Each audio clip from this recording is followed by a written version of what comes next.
Hi.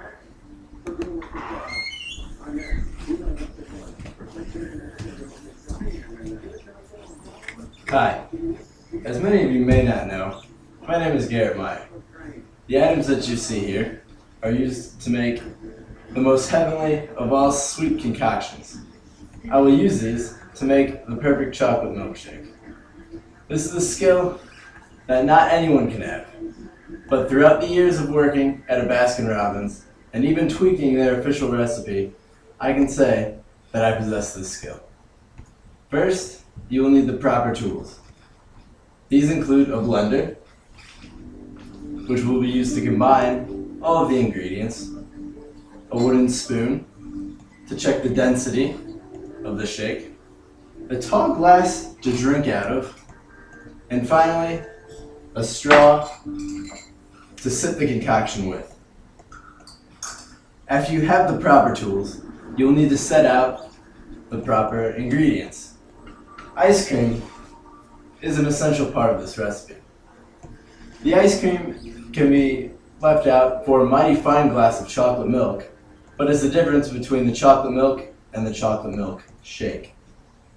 I choose vanilla ice cream as my base, but it can be substituted out with chocolate ice cream if a richer taste is desired.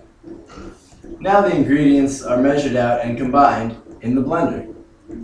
3 ounces of this ice cream, 1 cup of milk, 1 tablespoon of sugar, and 1 cup of chocolate syrup. Many people may argue that the sugar is an unnecessary ingredient because there is much in the ice cream and in the chocolate syrup.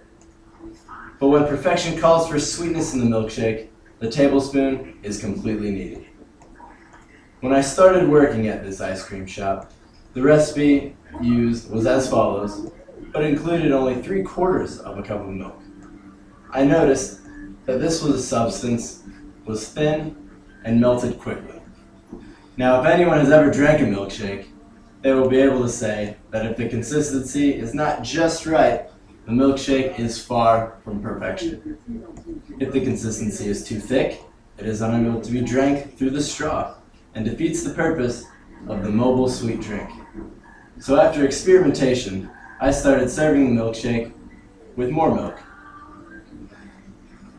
I began to notice more compliments and decided to tell my boss.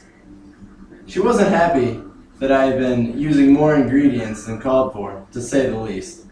But nonetheless, after she and the owner tried it, the recipe was changed officially.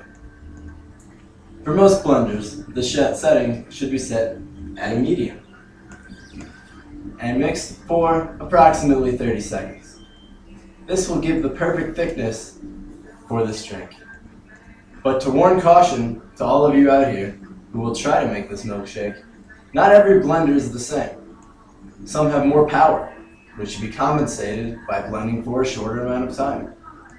Only with experimentation will you know how long to blend your perfect milkshake. After the shake has been blended, it is to be poured into a tall 12-ounce glass, and the shake is to be blended to be 10 ounces, so the 12-ounce glass allows for safety room at the top. No one likes to spill heaven all over the floor. Add a straw to top it off for your mobility, and your drink has been finished. Sitting down is also very recommended when drinking this milkshake, for its flavor might knock you off your feet. After this is enjoyed to its fullest, the cleanup must begin. This task may be the most simple, but is definitely not the least important of the process. Each tool used must be properly cleaned. To do this, a sink filled with a dot of soap, warm water, and a sponge is required.